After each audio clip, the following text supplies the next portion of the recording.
جو خدا کی راہ میں عطا کرتا ہے، خدا کی راہ میں دیتا ہے، اللہ اس کے ہاتھوں کو نہ دنیا میں شرمندہ ہونے دیتا ہے نہ قیامت والے دن شرمندہ ہونے دیتا ہے۔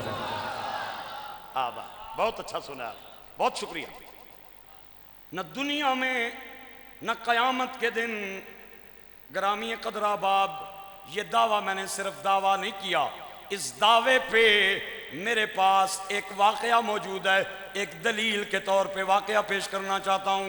بنی اسرائیل کا زمانہ ہے، ایک خاتون، سیرت بھی بے مثال، صورت بھی بے مثال، اس کی سیرت بھی بڑی سونی، صورت بھی بڑی سونی۔ باپ اس کا بڑا بخیل بھی ہے، بڑا کنجوس بھی ہے، مال گن گن کے رکھتا ہے اور اس کا خیال رکھتا ہے۔ اللہ فرماتا ہے وَيْلٌ لِكُلِّ هُمَزَةٍ لُمَزَةٍ الَّذِي جَمَعَ مَالًا وَعَدَّدَهُ يَحْسَبُ أَنَّ مَالَهُ أَخْلَدَهُ كَلَّا لَيُنبَذَنَّ فِي الْحُطَمَةِ وَمَا الحطمة نار الله الموقدة التي تطلع على الأفئدة إنها عليهم مؤصدة في عمد ممددة۔ اس صورت میں اللہ کریم نے، بے نیاز سونے رب نے، مال کٹھا کرنے والے، مال جمع کرنے والے، مال شمار کرنے والوں کی مذمت بیان کی ہے۔ ارشاد باری تعالی کلا، ہرگز نہیں، کلا ہرگز نہیں، جو مال گنا جا رہا ہے، جو سنبھال کے رکھا جا رہا ہے، یہ مال اس کے کام نہیں آئے گا۔ گرامی قدر احباب، صورت بھی بے مثال، سیرت بھی بے مثال۔ سیرت بھی اس بچی کی بڑی سونی، صورت بھی اس بچی کی بڑی سونی۔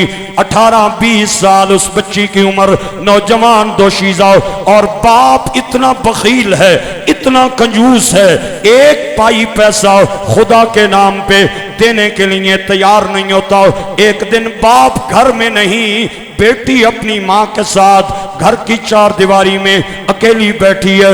دروازے پہ دستک ہوئی، ناکنگ ہوئی، باہر گئی۔ ایک فقیر دروازے پہ کھڑا نظر آیا جو یہ کہہ رہا تھا اللہ کے نام پہ گھر کی قیمتی چیز مجھے عطا کی جائے، اللہ کے نام پہ گھر کی قیمتی چیز مجھے دی جائے۔ بچی نے کہا انتظار کرو، واپس آئی، دائیں دیکھا بائیں دیکھا، ایک چیز جس کے ساتھ اس کا باپ بڑا پیار کرتا تھا، روزانہ اس کا پوچھا لگاتا، اس کو صاف کرتا، اس کو سینے سے لگا کے رکھتا، وہ چیز اس کے باپ کو بڑی پسند تھی، بڑا خیال رکھتا تھا۔ اس بچی نے کہا فقیر اللہ کے نام پہ قیمتی چیز مانگ رہا ہے۔ اس نے باپ کی محبوبہ چیز اٹھائی اور فقیر کو دے دی۔ وہ نعرے لگاتا، چھلانگے لگاتا، خوشی سے چلا گیا۔ یہ گھر آئی، تھوڑی دیر بعد باپ آ گیا۔ اس نے آ کے اس چیز کو دیکھا، نظر نہ آئی۔ بیوی سے کہا وہ چیز کہاں ہے؟ بیوی کہنے لگی تیری بیٹی نے فقیر کو صدقہ کر دی ہے۔ اس نے آواز لگائی کہ کوئی قیمتی چیز مجھے دی جائے۔ باپ بڑا ظالم تھا، بخیل بھی تھا، کنجوس بھی تھا، 1 روپیہ دیتا نہیں تھا، چیز سے بڑا پیار کرتا تھا۔ اس کے ہاتھ میں کوئی تیز دھار آلہ پڑا، اس نے اٹھایا اور اپنی بیٹی کا دایاں ہاتھ کاٹ دیا، ہاتھ کاٹ دیا۔ ماں نے بڑا پروٹیسٹ کیا، رشتہ دار کٹھے ہو گئے، بڑی انہوں نے ملامت کی، بڑا انہوں نے شرمندہ کیا اور بڑی باتیں سنائی۔ خیر خیر میرے گرامی قدر احباب، بات آئی گئی ہو گئی، بات چلی گئی، رات گئی بات گئی، وہ بچی ٹھیک ہو گئی۔ اس کے رشتے کا ٹائم آ گیا، شادی کے دن آ گئے، تو شادی کے لوگ پیغام بھیجنا شروع ہو گئے، کیونکہ بچی صورت کے اعتبار سے بڑی حسین و جمیل تھی۔ گرامی قدر احباب، ایک علاقے کا شہزادہ، بڑا مالدار، بڑے امیر گھرانے کا چشم و چراغ جوان، اس کی آنکھوں میں یہ بچی جچ گئی۔ اس نے اپنی بہنوں کے ہاں بچی کی شادی کا پیغام بھیجا۔ گھر والے بڑے خوش ہوئے، لیکن بچی نے اپنا ہاتھ دوپٹے میں چھپا کے رکھا۔ اوڑھنی میں چھپا کے رکھا، کیونکہ ہاتھ کٹا ہونا عیب ہے اور عیب نظر آ گیا تو وہ رشتے سے انکار کر دیں گے۔ رشتے کی باتیں، شادی کی باتیں چلتی رہی، بچی جب بھی ان بچیوں کے سامنے آئے اس کا ہاتھ اوڑھنی میں چھپا ہوا، دوپٹے میں چھپا ہوا، چادر میں چھپا ہوا۔ خیر بچی خوبصورت تھی، بات طے ہو گئی، شادی کا دن مقرر ہو گیا، نکاح کا ٹائم آ گیا، روستی کا ٹائم آ گیا۔ وہ بچی دولہن بن کے اس بچے کے گھر چلی گئی، اس نے پورے علاقے کی دعوت کی اور اس بات پہ خوش ہوا کہ میرے گھر میں ایک خوبصورت دوشیزہ مہمان میری بنی ہے۔ شام کا وقت ہوا، کھانے کا ٹائم آیا، دسترخوان لگ گیا۔ میرے بھائیوں طرح طرح کے کھانے دسترخوان پہ سجا دیے گئے، بھابیاں بھی آ گئیں، دیور بھی آ گئے، ساس سسر بھی آ گئے، خامد بھی بیٹھ گیا۔ انہوں نے اپنی نئی نویلی دلہن کو بلایا، وہ بھی اپنا ہاتھ چھپا کے دوپٹے کے اندر بیٹھ گئی۔ کھانے کا وقت شروع ہوا، بھابیوں نے اپنی بہن کو کہا کھانا کھائیں، وہ کہنے لگی مجھے طلب نہیں ہے، مجھے بھوک نہیں ہے۔ ساس بولی بیٹا نہیں سارے کھا رہے ہیں، آپ بھی کھانا کھا لیں۔ سسر بولا لیکن بچی اس کا ہاتھ کٹا ہوا ہے، اس نے ہاتھ چھپا کے رکھا، اگر آج ظاہر کرتی ہوں تو میرا رشتہ ٹوٹ جائے گا۔ ساس بولی، سسر بولا، دیور بولے، لیکن بچی کی ابھی تک وہی بات کہ مجھے طلب نہیں، بھوک نہیں، مجھے کھانا نہیں کھانا۔ جب انہوں نے دیکھا ہماری بات نہیں مان رہی، انہوں نے خامد کو کہا اپنی دلہن کو کہیں کھانا کھائے۔ خامد کہنے لگا سب کی موجودگی میں جب کھانا کھایا جا رہا ہو، ایک بندے کا کھانا نہ کھانا یہ بڑی عجیب بات لگتی ہے، بڑی اکوڑ لگتی ہے، تو بھی کھانا کھاؤ۔ اس بچی نے دل میں رونا شروع کر دیا اور دل میں آنسو بہانے شروع کر دیے اور اللہ کریم کی بارگاہ میں التجا کرنا شروع کر دی، یا اللہ میری غلطی نہیں، میرا قصور نہیں، میں نے تیرے نام پہ صدقہ دیا۔ باپ ظالم تھا، غصے میں اس نے میرا ہاتھ کاٹ دیا۔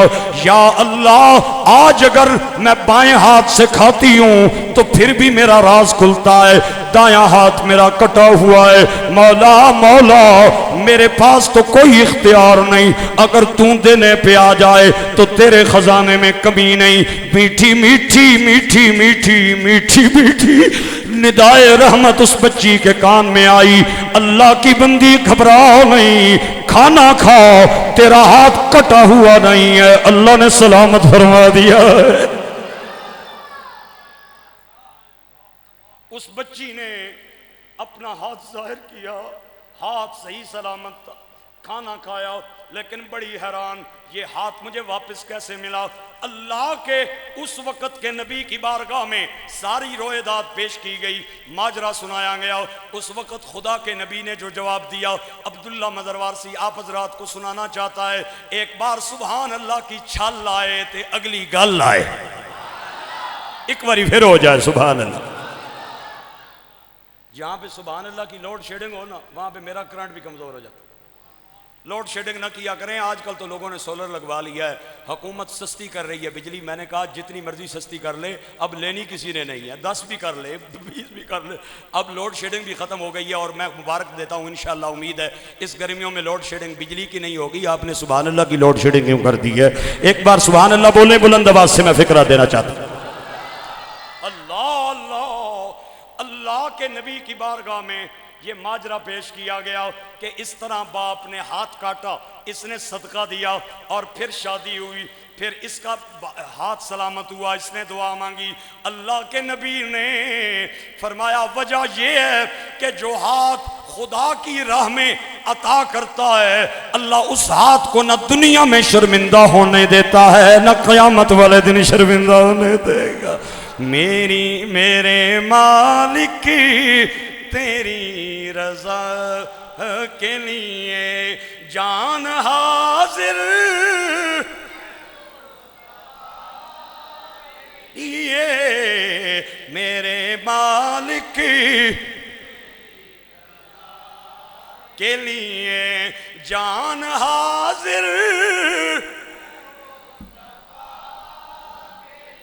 لیے میرے مالک تیری رضا کے لیے خاک طیبہ طبیب کافی ہے میرے سے بیمار کی شفا کے لیے میرے مالک تیری رضا کے لیے جان حاضر